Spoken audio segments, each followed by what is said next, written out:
Halo semuanya, jadi pada kesempatan kali ini saya akan mencoba untuk menjelaskan kepada kalian terkait dengan senyawa. Jadi bagi kalian yang suka dengan IPA pasti tahu apa itu senyawa. Nah sebenarnya untuk mempelajari senyawa ini cukup mudah ya teman-teman. Jadi kalian harus belajar terlebih dahulu terkait dengan unsur. Nah, jadi di alam ini banyak sekali terdapat unsur-unsur ya, teman-teman. Nah, saat unsur itu bergabung seperti itu, maka akan terbentuk senyawa.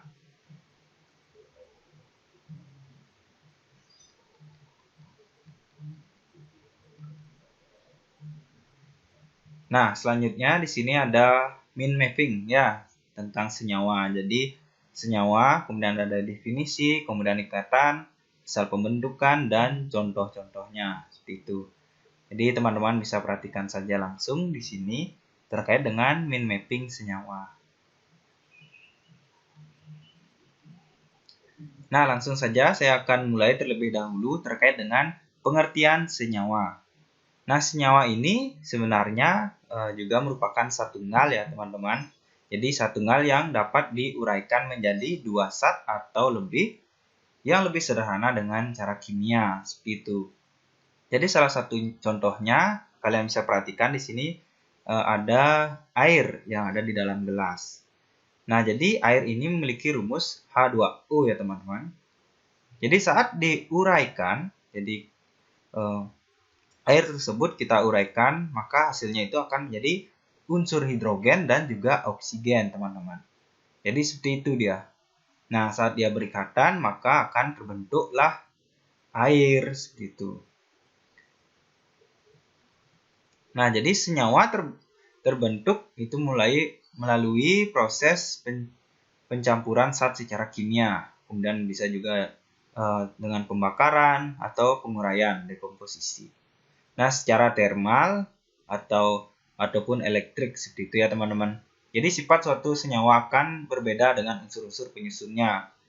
Seperti itu. Jadi misalnya sifat air sebagai senyawa akan berbeda dengan gas hidrogen dan oksigen sebagai unsur penyusunnya. Jadi tentunya bisa ya kalian bedakan ya bagaimana sifat dari air dengan sifat dari gas hidrogen maupun oksigen teman-teman. Nah, jadi wujud air di sini sebagai cairan teman-teman, sedangkan hidrogen dan oksigen dalam temperatur kamar keduanya berwujud gas. Nah, air dapat digunakan untuk memadamkan api, sedangkan gas hidrogen ini merupakan zat yang mudah terbakar, teman-teman.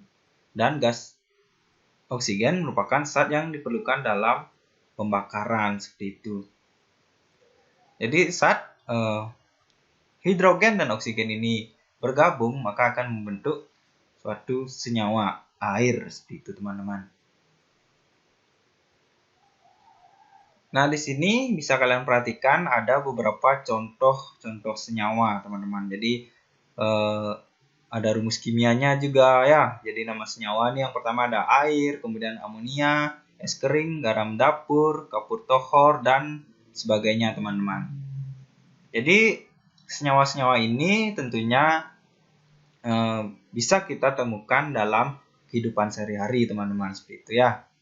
Nah, ini bisa kalian perhatikan saja terkait dengan nama-nama senyawa dan juga rumus senyawa. Rumus kimianya ya teman-teman.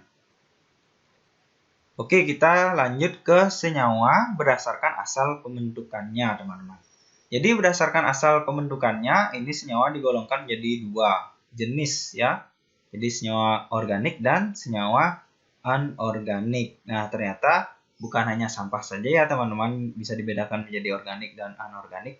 Senyawa pun juga bisa kita bedakan berdasarkan asal pembentukannya. Nah, kita mulai saja. Yang pertama itu adalah senyawa organik, teman-teman. Jadi, tentunya senyawa organik ini berasal dari makhluk hidup atau dari proses fotosintesis. Nah, senyawa ini terdiri dari unsur karbon atau C sebagai rangkaian utamanya. Nah, sifat senyawa organik ini tidak mudah larut dalam air, namun akan larut jika dicampur dengan pelarut yang sifatnya organik juga, teman-teman. Nah, selain itu, akibat unsur pembentuknya yang berupa karbon C atau lambangnya C, ini senyawa organik ini cenderung akan mudah terbakar, teman-teman. Jadi contoh senyawa organik antara lain itu adalah gula, kemudian alkohol, dan juga urea.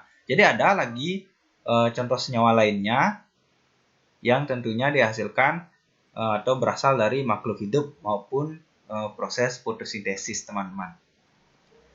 Nah, ini dia selanjutnya senyawa anorganik, teman-teman. Jadi kalau tadi senyawa organik itu berasal dari makhluk hidup. Nah, untuk senyawa organik ini berasal dari sumber daya mineral yang terdapat di bumi, teman-teman. Jadi kalian pasti tahu ya mineral-mineral yang terkandung di dalam bumi. Nah, itu dapat menghasilkan senyawa organik, teman-teman. Nah, senyawa ini memiliki titik didih dan titik leleh yang relatif tinggi dibandingkan senyawa organik, teman-teman. Jadi senyawa anorganik ini memiliki sifat mudah larut di dalam air dan cenderung tidak mudah terbakar. Nah, contoh senyawa organik di sini air, garam, karbon dioksida, dan ada juga lagi contoh-contoh lain dari senyawa organik, teman-teman. Nah, selanjutnya berdasarkan ikatannya, jadi senyawa ini memiliki ikatan. Yang pertama itu adalah senyawa ionik, teman-teman. Jadi senyawa ion itu adalah senyawa yang terbentuk dari unsur logam sebagai kation dengan non-logam sebagai anion. Nah, menggunakan ikatan ion, jadi serah terima elektron. Nah, beberapa juga ada yang terbentuk dari kation ion positif yang gabungan unsur non-logam seperti kation amonium NH4+. Ya. Nah, jadi perlu kalian ingat ya dan perhatikan dengan baik-baik. Jadi senyawa ion ini terbentuk dari unsur logam dan atau dengan unsur non-logam, teman-teman. Jadi itu ya yang perlu kalian ingat poinnya, dan juga tentunya menggunakan ikatan ion atau serah terima elektron, teman-teman. Jadi ada yang menyerahkan, kemudian ada juga yang menerima elektron tersebut. Nah, selanjutnya di sini ada susunan senyawa ion, teman-teman. Jadi, aturan oktet ini menjelaskan bahwa dalam pembentukan natrium klorida, jadi natrium akan melepaskan satu elektron, sedangkan klorin akan menangkap satu elektron. Sehingga terlihat bahwa satu atom klorin membutuhkan satu atom natrium. Dalam struktur senyawa ion, ini natrium klorida, ion positif natrium, jadi Na+, tidak hanya berikatan dengan satu ion negatif klorin atau Cl-, tetapi satu ion Na+ ini dikelilingi oleh 6 ion Cl-. Demikian juga sebaliknya. Jadi ini ya teman-teman yang saya maksud tadi terkait dengan serah terima elektron, teman-teman. Jadi saat natrium ini akan melepaskan satu elektron, sedangkan klorin ini akan menangkap elektron yang dilepaskan oleh natrium, teman-teman. Jadi seperti itu ya tadi terkait dengan ikatan ion yang sudah saya jelaskan. Nah, selanjutnya kita akan beranjak ke senyawa kovalen, teman-teman. Jadi senyawa kovalen ini adalah senyawa yang terbentuk dari sesama unsur non-logam, teman-teman. Atau terbentuk antara atom atau unsur non-logam sejenis dengan cara membentuk ikatan kovalen atau penggunaan pasangan elektron bersama, teman-teman.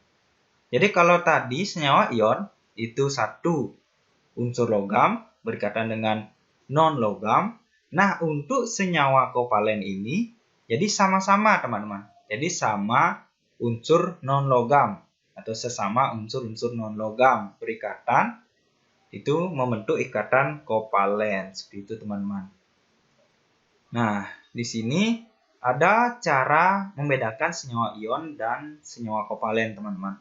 Jadi tentunya dari apa yang sudah saya jelaskan tadi, teman-teman pasti tahu di mana perbedaannya ya. Nah, jadi ini sedikit tips untuk menggolongkan atau sebagai pedoman awal dalam membedakan senyawa ion dan senyawa kovalen, teman-teman.